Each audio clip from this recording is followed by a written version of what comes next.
Hello and welcome to the Perth Gaming Crew show. My name is Jonathan. I'm joined today by Johnny. How you doing today, Johnny? I'm good, Jono. Good to be back.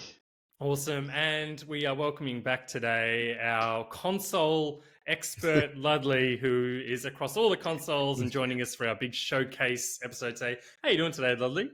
Yeah, I'm doing very well. Thanks for asking. And look, I know why the two of you are doing well, because you've both picked up a Switch too. So people of Perth and beyond, these two have picked them up. They've had hands-on with Civ 7 and Mario Kart World. Still and fresh. Still fresh, has that clean, fresh smell. Smell, yeah. Yeah, we love that new hardware. But we are not covering the Switch 2 today. We have given the people of Perth and beyond a lot of Switch information. We're going to cover some Switch 2 stuff later in the year. Today, we are going to give our highlights of, well, what has essentially been showcase season for the big companies. So we've seen showcases from Xbox, Sony, and then, of course, the Summer of Gaming has brought out a whole bunch of independent ones, like Konami, for example, and Capcom. So we have a lot to cover today. If your favorite game is not covered, please be gentle. We cannot cover everything. There's just too much to go through. As Ludley was saying off air, there was about 3 hours of footage at least to get through, and there was hundreds of announcements. So we are just going to give our top picks. And people of Perth and beyond, the reality is there's only one top pick that you should really care about. This was clearly by far the best announcement of the entire... It was made for you. It was made for you. Made for me. I think they subscribed to our channel, absolutely. So finally, after decades, literally decades, I've been waiting for this. We've got an announcement from Digital Clips and the former NetherRealm Studios about the Mortal Kombat Legacy Collection. This is freaking huge. Really been waiting decades and decades for this. Essentially, this is by Digital Clips, who also brought us the Atari 50th Anniversary Collection and also Power Rangers Readers Rewind. So they love the old consoles and they love the old retro collections. This is amazing. So this includes Mortal Kombat 1, Mortal Kombat 2, Mortal Kombat 3. I think they've even put in Mortal Kombat for Game Boy on there, and even a Game Boy Advance version of Mortal Kombat Deception or Deadly Alliance. I'm not sure why that's in there. There are more games to be added. I just hope they put in Shaolin Monks. Guys, I'm psyched about this. This is day one for me. I'm going to get Special Edition once it's announced. It's coming later in the year. I'm just going to play Mortal Kombat 1. That's all I care about. And then 2 years later, I'll play Mortal Kombat 2.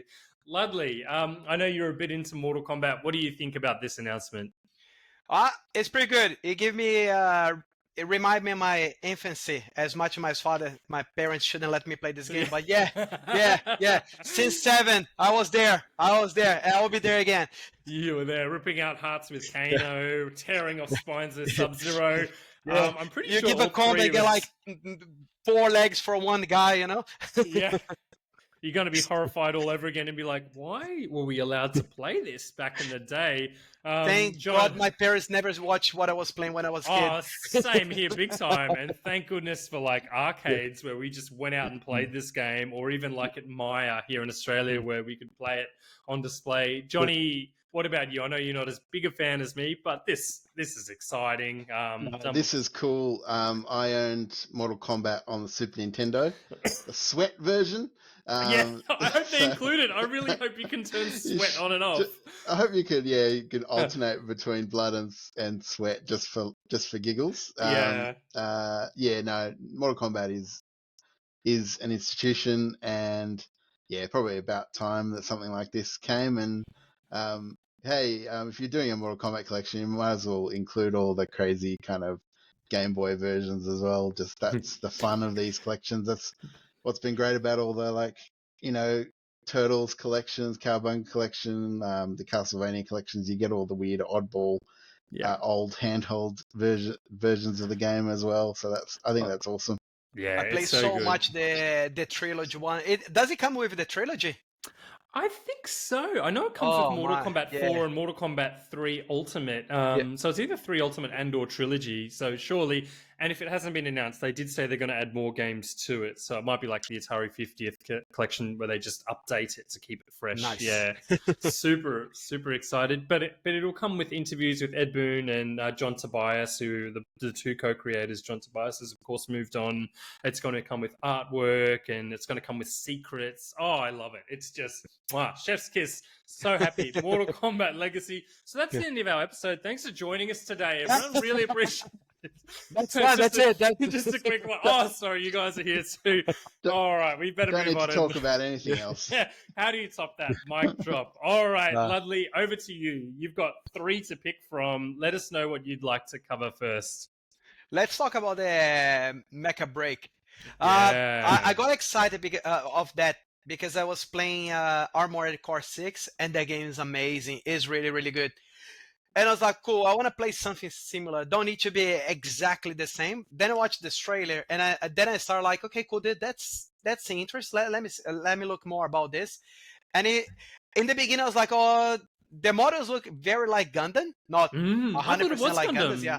Is it Gundam inspired or not? It's very Gundam inspired. Some of the models like not Gundams. I think they took a inspiration for a lot because some of them remind me Armored Core, some of them really remind me Gundams, and they have like some models that remind me Zone of the Enders. Zone of Enders, yeah. Yeah. So it's interesting. And I was like, cool. Let me see. And when I start watching the gameplay is really good. It's like it's not Armored Core. It's different. But it's not like let's just make like a shooter about this. No, you still feel that you're using a mecha. So it's like cool. I have to give a shot on this one at least until they make the Armored Core 7. They're gonna take a while probably. Nice. And is this going to include single player or multiplayer? I wasn't sure. I just saw that it's coming out in 1 July, which is super soon. So something else to play. From what I see, it was more a PvP game. And then everybody got surprised that they started including missions on the game. So I don't know if you're gonna have a campaign on this game, but we'll have like missions to do. So I don't know, problem like Armored Core, because Armored Core you have like a campaign, but it's like it breaks in missions, you know. So you go do a mission, then you go back to your base, select another mission, and go from there. Okay, cool. No, that's awesome. Yeah. Like, I like to have some sort of single player component. Really into mecha games. Haven't tried Armored Core 4 out. So this is coming to Xbox. It's coming to Steam, PC. There's an expectation that it will come to Sony, to the PlayStation platforms. Whether it comes to Switch or not, the Switch, hopefully too. I mean, it probably could. It probably could because there were some big announcements we saw that we'll cover that are coming to the Switch too as well. So really exciting. Cyberpunk show us if can go in the Series S, can go to the Switch. So let's see.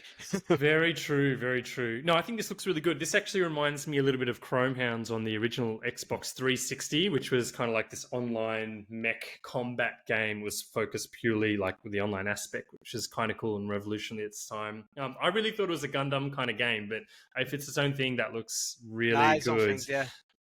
Sweet.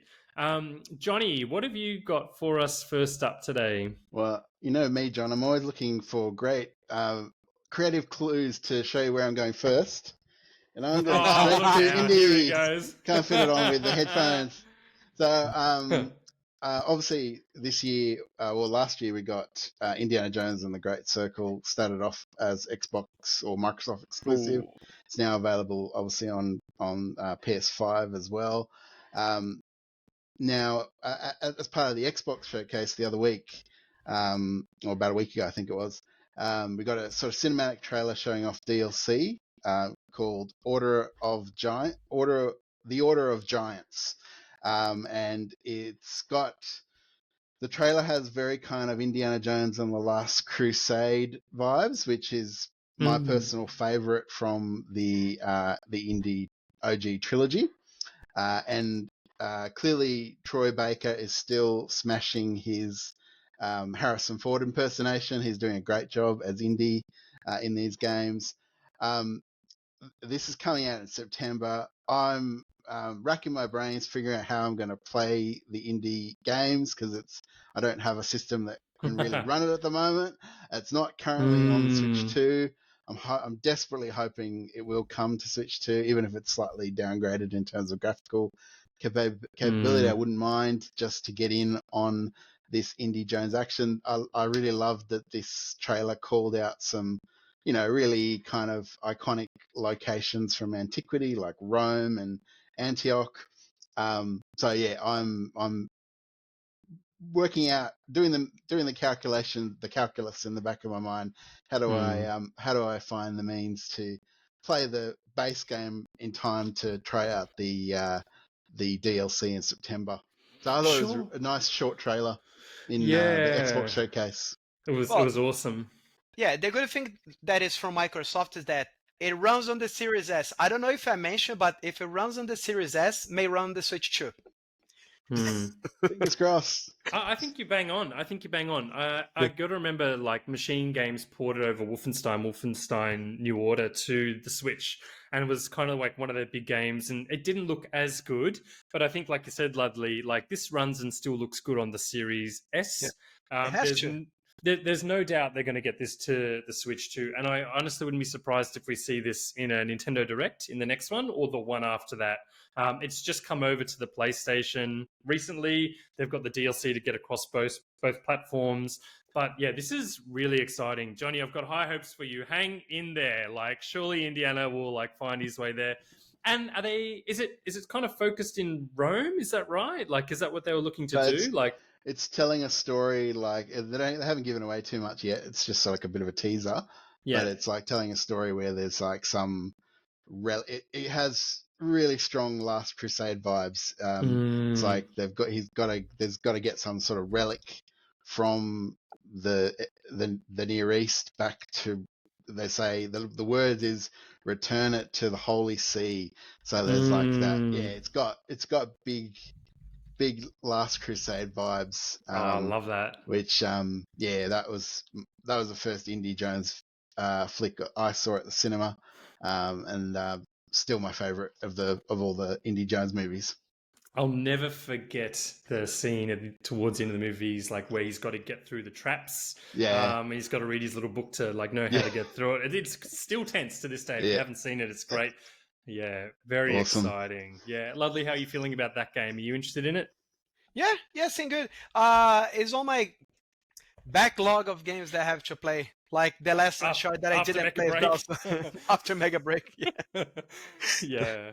Same for me. I've got like my Series X, and I've got it there. It's like, all right, once I get through Oblivion, is it Indiana Jones or is it Hellblade 2? I'm not sure, but Indiana Jones is looking really good. I kind of want to tee it up to play the same time as you, Johnny, but we'll get there. Indiana can wait just a little bit longer, like those dusty old artifacts that still have a lot of value. Cannot wait. So speaking of like franchises, and I think what was a real highlight for a lot of people across platforms for the show, we got our first glimpse at a new James Bond game, 007 First Light. This actually looked really fantastic. So this is being developed by O Interactive, and they're the crew that do the Hitman games. And you can see the Hitman like template is right there in this game in terms of like the third-person camera, the really strong character writing, the variety of settings and globe-trotting kind of aspect, and then there's like car chases, and then you can just see this is the kind of game where you're going to be able to approach a problem or a challenge in your own way using Bond's like range of tech gear.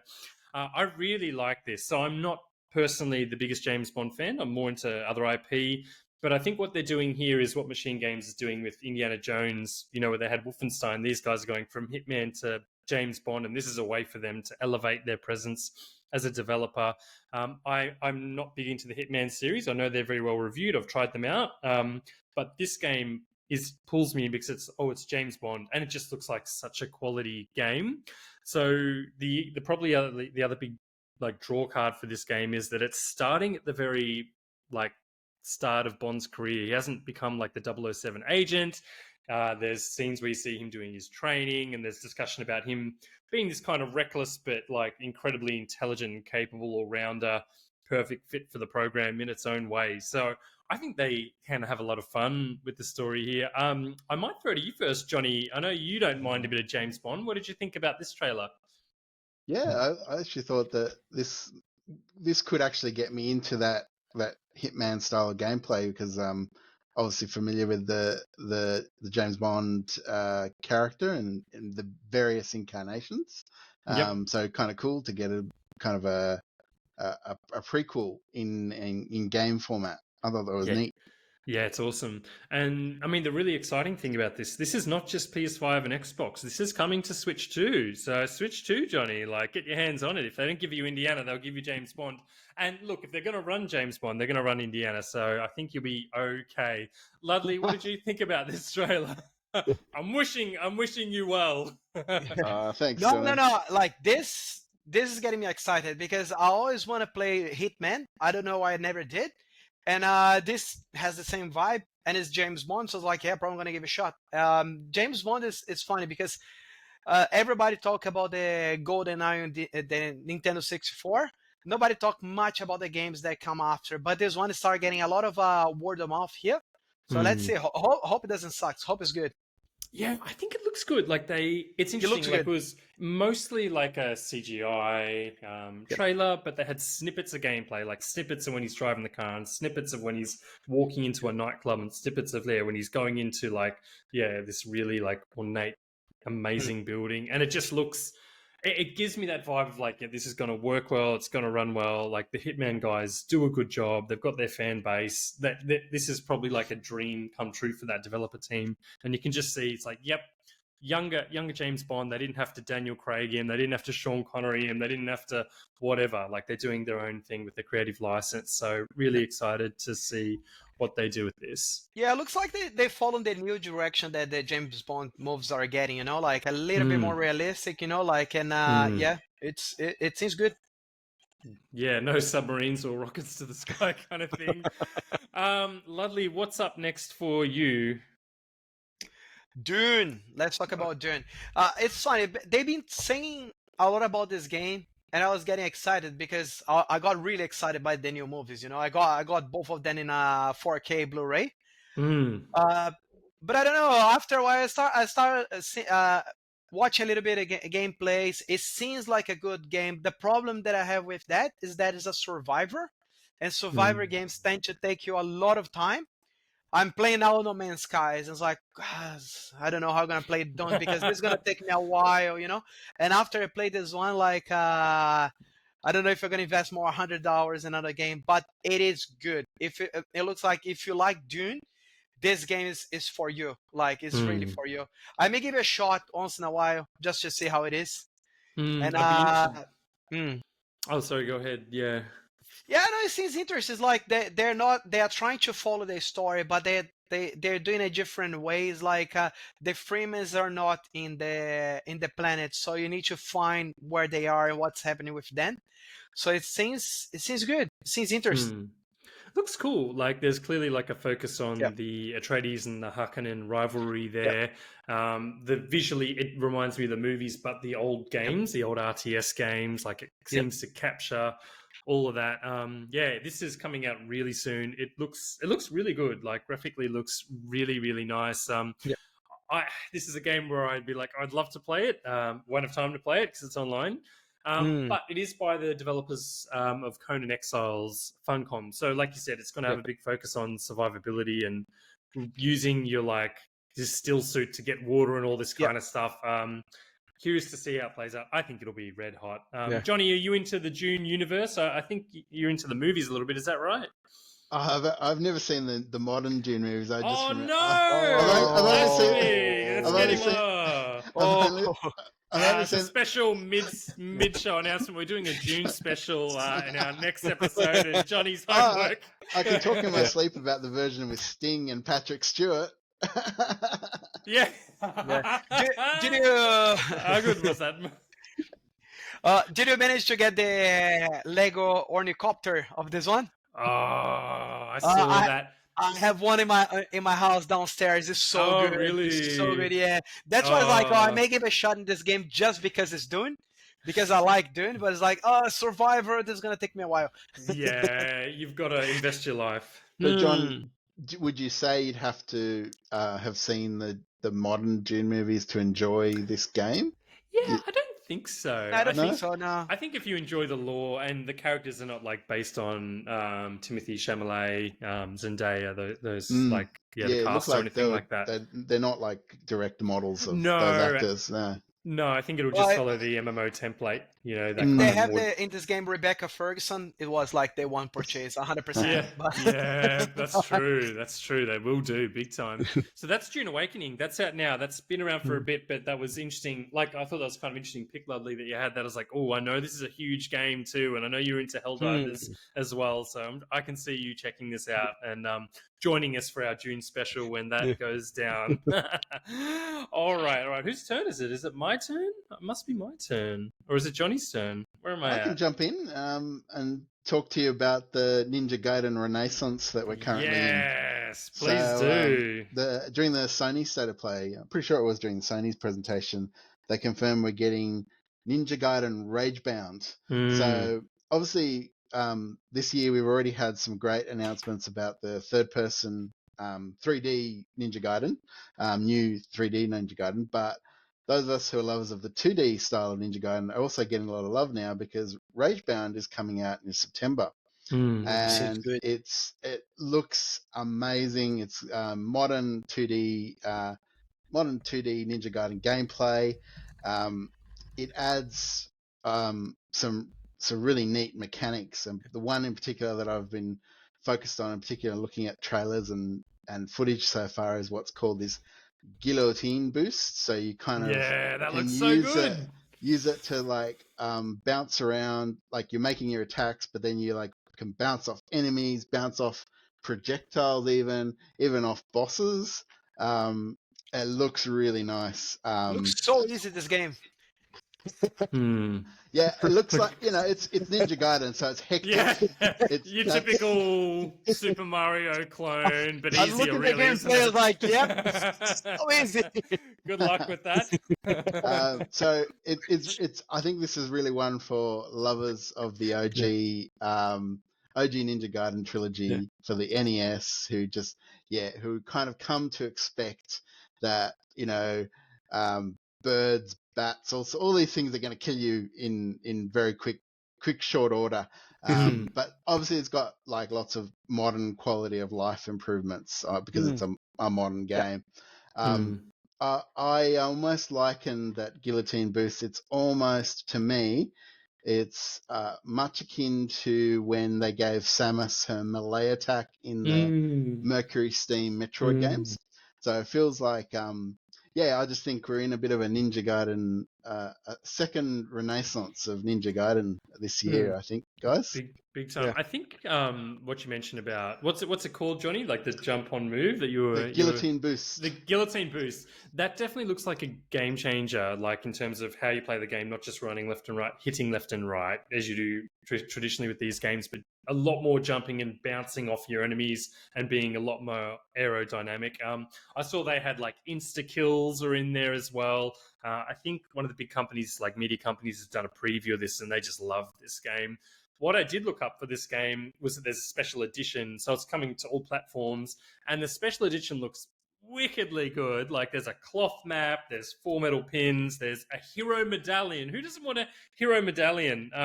There's a pixel stage standee. There's a double-sided poster. Go in and get that special edition because I will be. It looks awesome.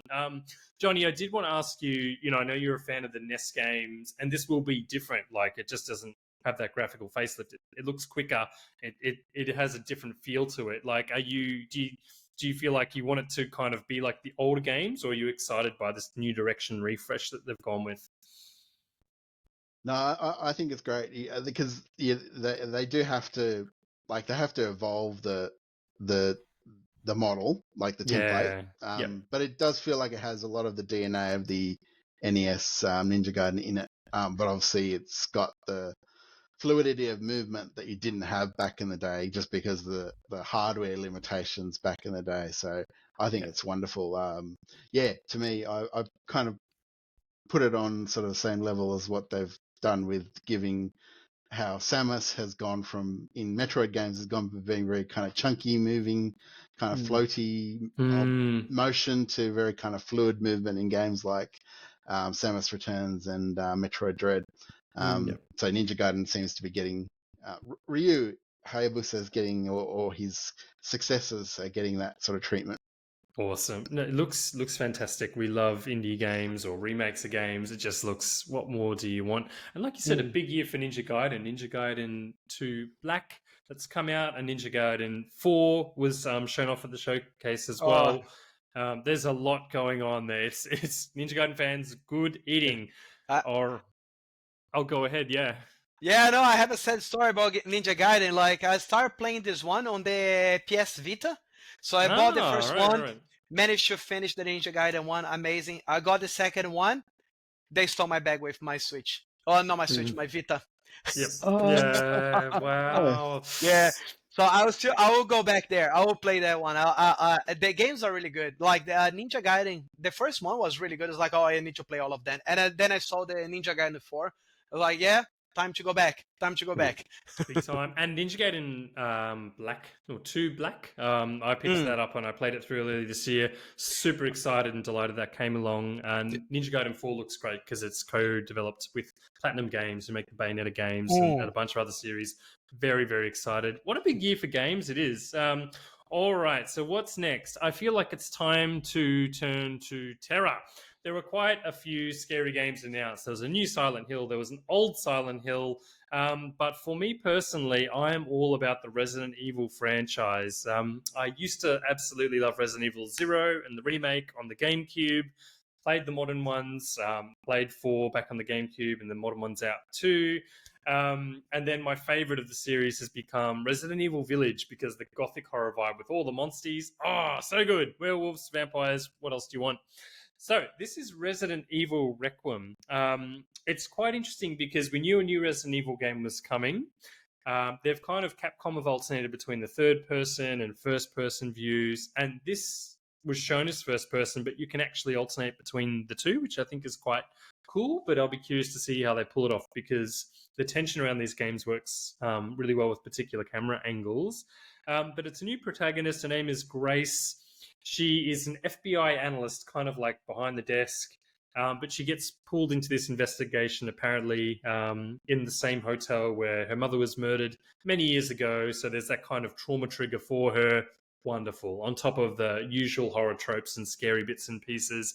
But essentially, this is a return to Raccoon City post destroyed by missiles. I'm sure there's a few zombies left. I don't know what they're going to do with this game. I like the idea of them kind of using like a serial killer vibe about it. There are some hands-on previews showing like this bug-eyed lady monster thing. It's all scary. I'll probably get this day one. I don't know how good it'll be good like compared to Village, because Village has the setting that I love above all. But really keen on this. Ludley, how do you feel about spooky games and this one in particular? Absolutely not. Yeah. No. The plastic bag over the head didn't do it for you. No. Yeah. And it's funny because the last two they made it available for VR. I was like, no, hell no, hell I no. couldn't do that. No, Who wants Resident Evil in no. VR? Chainsaws, chopping. No thanks. No thanks at all. Even I was scared with this game, even on the PlayStation 1. Imagine when you're putting your head in VR. It's like, no, not gonna happen. No. Out. I'm out. Actually, that's why I'm VR out, didn't I'm out. succeed, No. because people put Resident Evil and they're like, why would I do this at all? Like, even if I was a fan.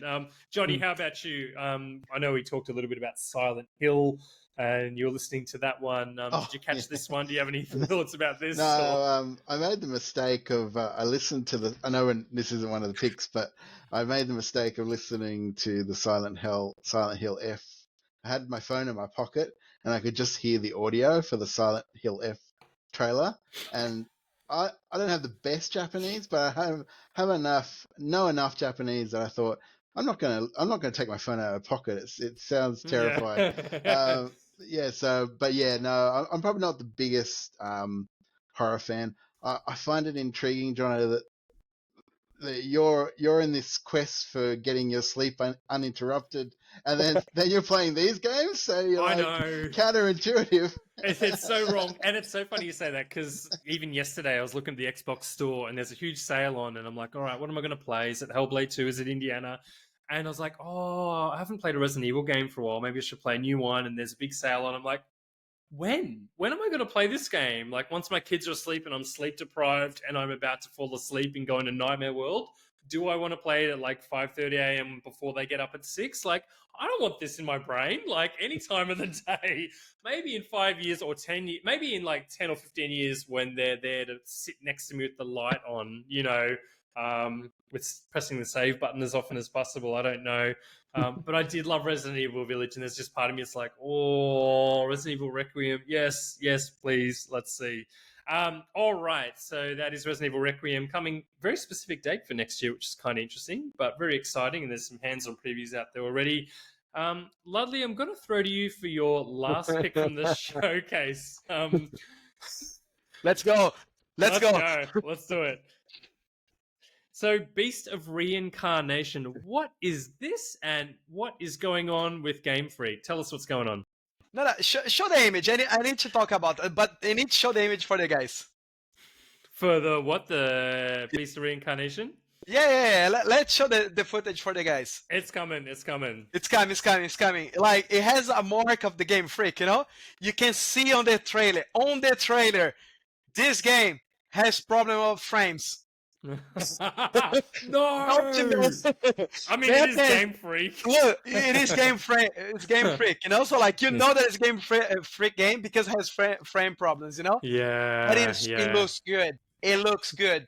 So I want to see what gonna be the excuse for the next Pokemon game after you see this, Because this look good. It need a better optimization. See the frame? Yes. Big time. But it's good. It is good. It looks good. It looks like a nice game. It's poorly optimized. It's a Game Freak game, so we're gonna give a link on that. It's surprised to me that it's gonna play on the Series S, and there's no Switch 2 announcement for this. So I'll just wait and see if the next Direct what's gonna happen. Yeah, it's curious because. Oh, go ahead. Sorry. Yeah. No. There's not much to talk. At least, like, everybody's curious about the characters. Everybody's like, "Oh, who is this one? Who is that?" Like, "Oh, is this dog gonna play like Final Fantasy 16? That, like, you do the attacks and the dog and the wolf go there and helps together, But you see Game Freak get out of his like comfortable zone on this one. They are making games really good graphic games. Going to PS5, going to Series X. When I saw the trailers, like, wait, Game Freak on an Xbox show, Then you need to remember, Game Freak's not part of the Nintendo. They are an independent company. They have a partnership with Nintendo about the Pokemon, but they are their own thing, So I think they are like trying to be a little bit prideful and say like, hey, look, you guys keep complaining about the graphic and this. Look what we can do, and they do well with problem frames. That's okay. We forgive you. At least they've finally moved on from the GameCube generation to the sort of PS4, Xbox One generation in this trailer. When they said it was Game Freak, I was like, no, it's not. Actually, what's probably happened is they've like taken Pokemon off Game Freak and they're like, we can't do it anymore after the disaster that was Scarlet and Violet. We need to give this to a company that can make modern games. But it's almost like this is the game they've wanted to make for years, and they're like, we're sick of Pokemon, and now they're going to make like a Souls-like, bit like Final Fantasy 16 combat game. It was so funny when you picked this. I was like, I wonder why you picked this song, because I know you're a bit into Pokemon.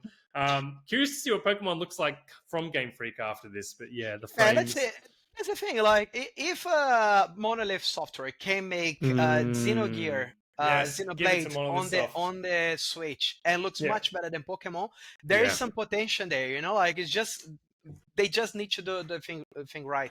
I know they have problems because it's so many models, like 1,000 Pokemons, this and that, but they need to invest. No excuse. They have money. Like, Pokemon is a $9 billion franchise, They can do it, and they show they can do it. Like, they're doing this game, So they need less excuse and more work there. I agree. I'm curious to see when this game comes out. Like, it looked interesting, but I don't think it was outstanding compared to like games like Black Myth Wukong, all those kind of games. Or even Neo 3, which was announced. But the Game Freak crowd going to come over for this game? Not at all. Like, it's not their kind of game, right? Like, what they want is if you're gonna talk in general about the Summer Game Festival, one thing that I noticed, there's not many announcements for the Switch 2, and like Microsoft putting a game that is from Game Freak on their thing, make me start thinking like, what's the plan there? There is something going on, you know? Is Xbox gonna Microsoft gonna put Game Pass on the Switch too? I don't Interesting. know. I don't know Will because Nintendo let them, you know? like it's all about money, you know. Hmm. It's all about money. It's how much money like Microsoft gonna put in Nintendo pocket. It's true. It's very true. Yeah, so that is Beast of Reincarnation. We'll see where that one goes. Yeah, it's going to be Xbox. I think it's on PlayStation as well. It's on PlayStation's on Xbox, and as I say, runs on the Series S, can run on the Switch. Okay, it's Game Freak. They're really bad in optimized game, you know. Like I don't know how they're gonna do the Switch too, but can be done. Can be done. CD Projekt show with the Cyberpunk that it can be done. So let's see. Let's see. Indiana Jones first, please. All right, Johnny, on to your final pick. Just saying, no one wants Beast of Reincarnation on the Switch. We're going to wrap up with Johnny's last pick. We do have a few more things to discuss after that, but Johnny, what is your last pick? Look, I was surprised by this too. Just quickly, it was again, it was in the Xbox showcase. They showed off a funky little platformer called Super Meat Boy 3D, and I did enjoy this almost just for the neat little Mario pipe fake out. Obviously, Meat Boy, the protagonist, falls out of the sky after that immediately, and you get introduced to this kind of wacky, with kind of crazy physics, like 3D platformer, and there's something very satisfying about the Meat Boy. Like his bits of his meat are just flying off as he's bouncing off stuff. It's kind of disconcerting, but it's also kind of oddly satisfying.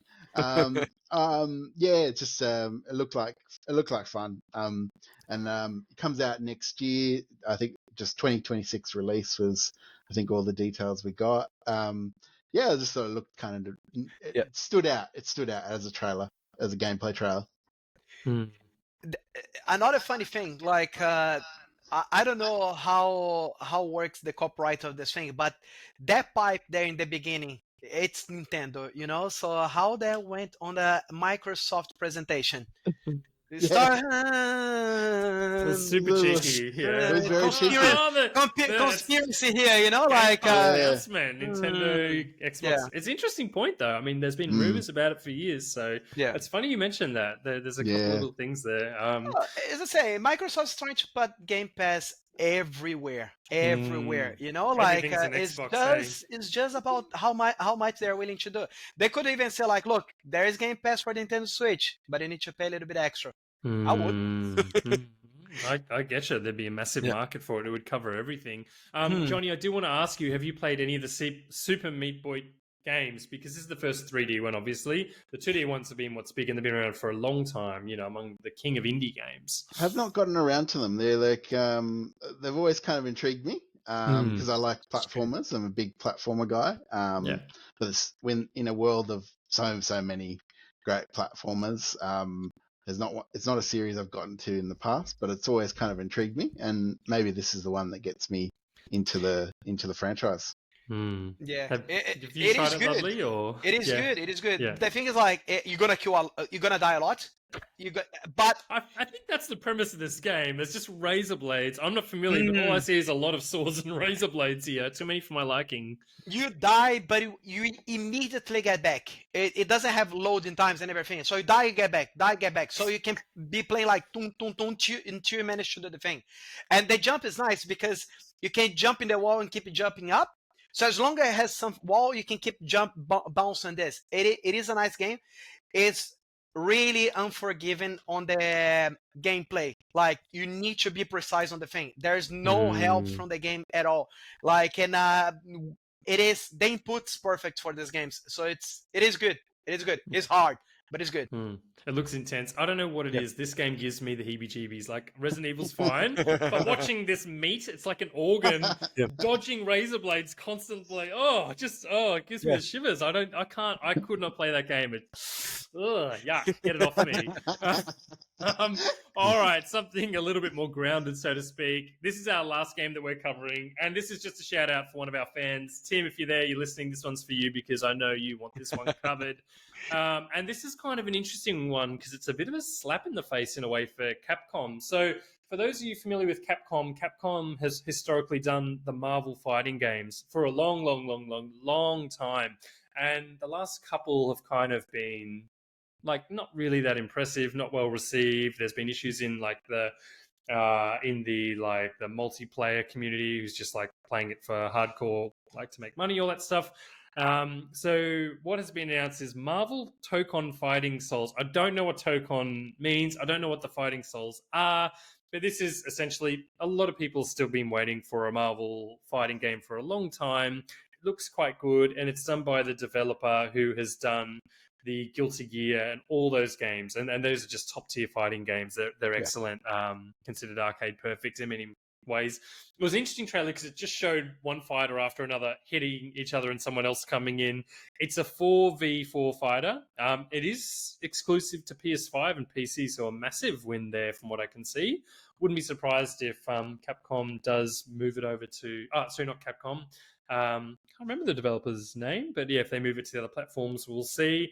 But yeah, guys, what did you think about this? I'll start with you, Ludley. It is really good. I saw this one and I was like, "Oh, okay, so it's a Capcom versus Marvel without Capcom." Yeah, It is. pretty much. Yeah, yeah.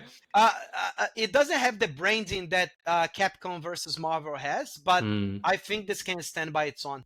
If the lineup of the character is good, I can see this going very well. And it has, from what I can see, like the most popular ones are there. So yeah. Like I'm probably gonna give a shot on this one. I like Guilty Gear.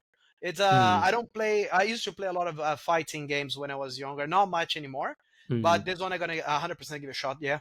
Yeah, sweet. And you, Johnny, I know you're not that big into the fighting games, but the Marvel stuff, did this look pretty to you? I kind of like they've got like a bit of a fresh take on the art style.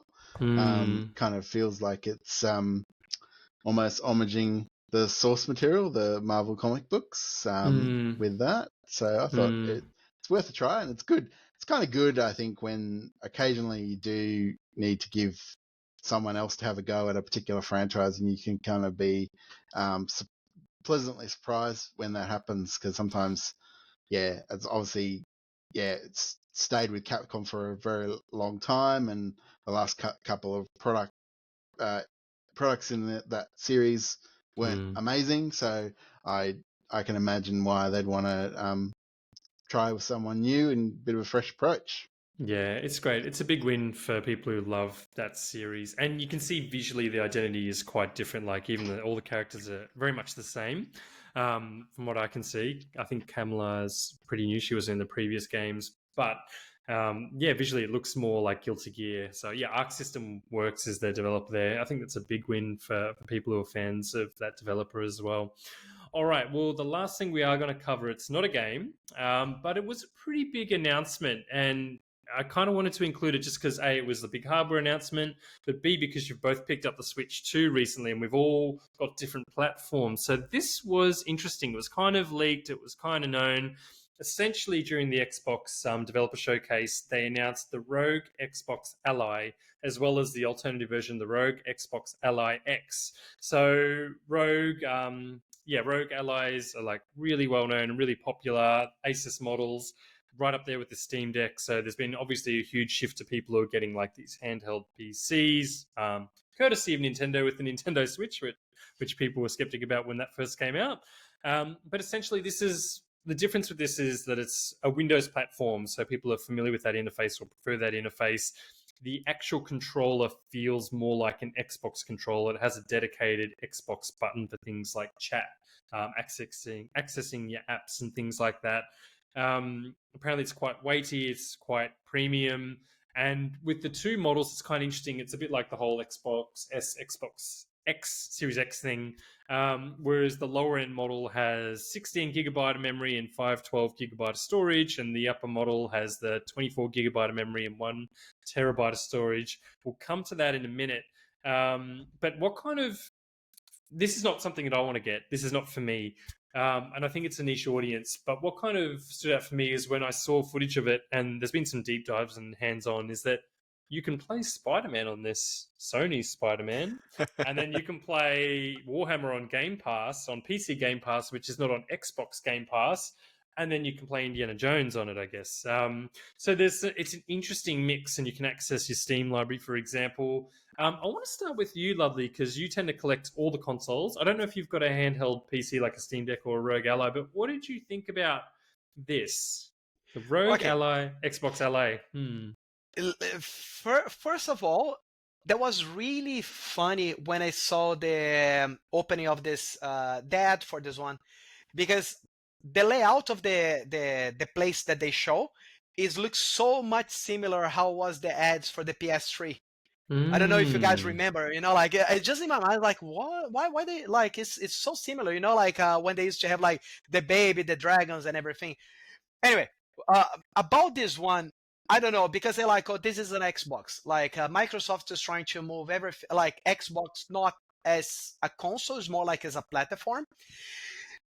But for me, miss a little bit the point because it does not run Xbox Series game.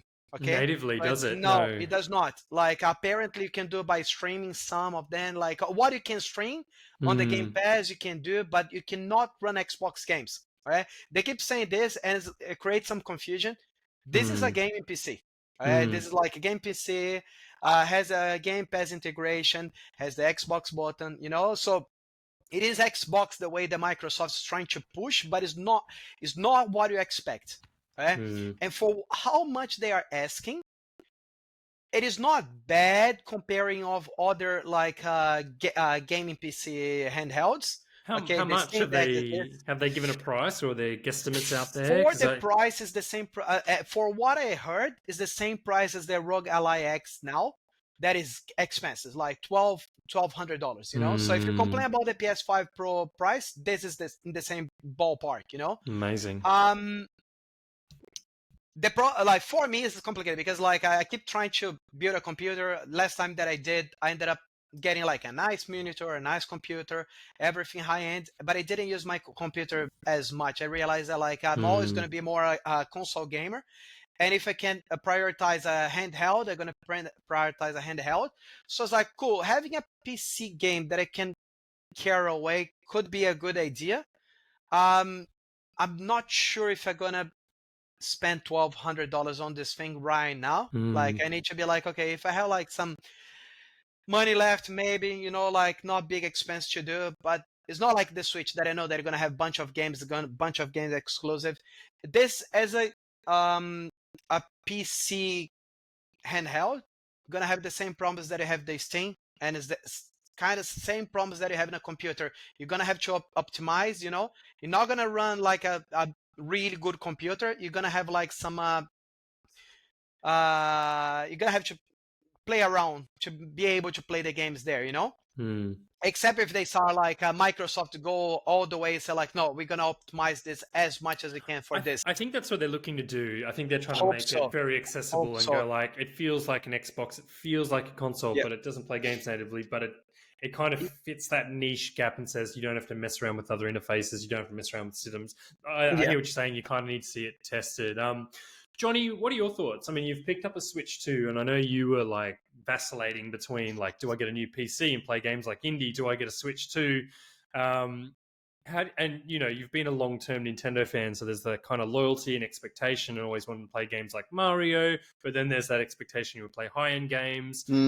What do you think about this in all aspects in terms of the price point, what it looks like, what it offers, what it doesn't offer? It's probably not for me. I probably wouldn't go for another handheld because I think the Switch 2 is going to serve as my handheld gaming console for foreseeable future.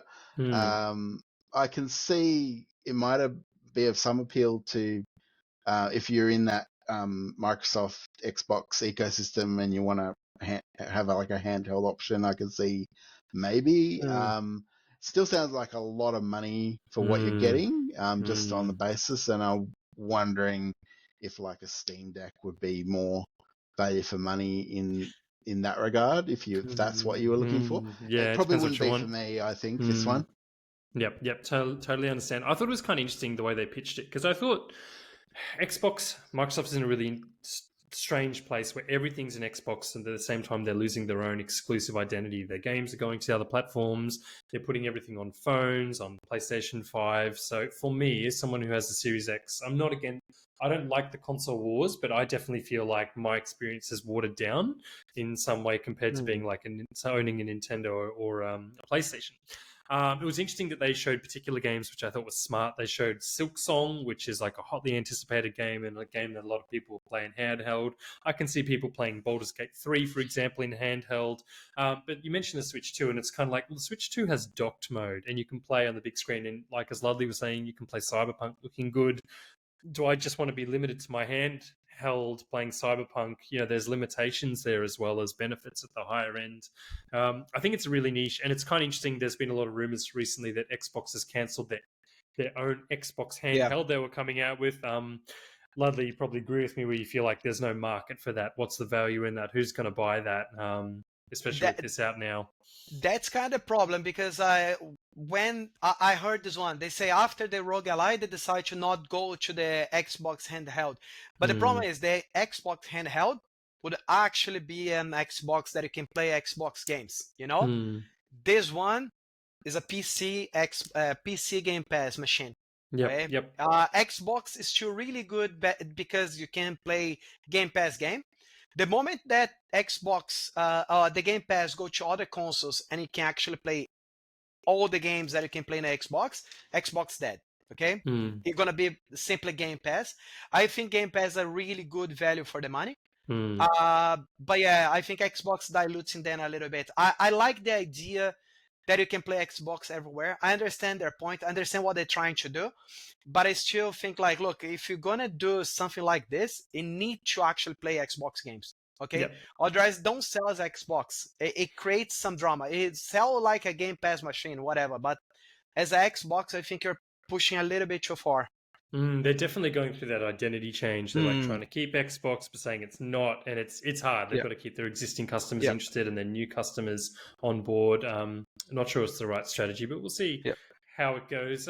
So yeah, look, we've covered 10 games: the Rog Xbox Ally and the Rog Xbox Ally X. We've talked about nightmare fuel in the form of Resident Evil, Super Meat Boy 3D. I do want to ask you both what the highlights or the lowlights were in terms of all the showcases. Was there one game missing for you in particular that you would like to bring up? I just want to bring up one that I'm wondering where it is. So during one of the Xbox showcases a few years ago, Marvel announced a Blade game. Looked freaking cool. It was CGI. Where is it? I just want it. It's got to be third person. It looks really good. I don't know where it is. I hate when games get stuck in development hell. Where is it? Ludley, is there anything you thought was missing, or any overall thoughts with the Summer of Gaming and the other showcases? I thought we were missing Nintendo in general. Like, it's very, very little announcement for Nintendo. What I heard is that Nintendo is not focusing now on pushing too much, because they know that everybody that want to buy a Switch now in the middle of the year is buying a Switch now in the middle of the year, So they're probably going to start doing like a bigger campaign, a bigger push for games and everything closer to the end of the year, when like probably like when all the early adopters start going slow, they're going to push everybody else to go back, Yeah, I think you're 100%. Johnny, same question for you about the showcases, but also the Switch 2 theory that Ludley's got. I agree with that. I don't think Nintendo really needs to push it right now. They've had a great launch, and effectively they've had one game exclusive to the platform, and they've sold the system like crazy. So they don't really need to do anything. They can kind of cruise a little bit, and then like Ludley says, when it gets closer to that run into the holiday Christmas period, that's when I think you'll see Nintendo like do the real big marketing push. For me, one thing it was noticeable that Konami was quite quiet, and in terms of new Castlevania. Yes, what's going on? And that got picked up a bit in the sort of games media. I'm sure it will come at some point, but yeah, it was noticeable that there was no word from Konami during this summer of gaming time. Yeah, I'm with you there. I read into that as well. Apparently, there is a game in development. What is it? When's it going to be revealed? For Switch 2 owners as yourselves, maybe the Nintendo Direct that we're speculating comes in September, which I do think makes sense in a lot of ways. Agree with both of you there. Something like that would be just absolutely red hot and day one and move systems galore. Okay, but look, thanks everyone for joining us on today's program. We've covered what we can from the showcase. Sorry if we missed Silent Hill. There's too much terrible, traumatic games in there. Like we just couldn't squeeze it in. Do join us in a couple of weeks' time. We're going to look at our bargain bin games. But otherwise, that's all we have today from the Perth Gaming Crew. Thanks again, and that's all from us. Catch you later.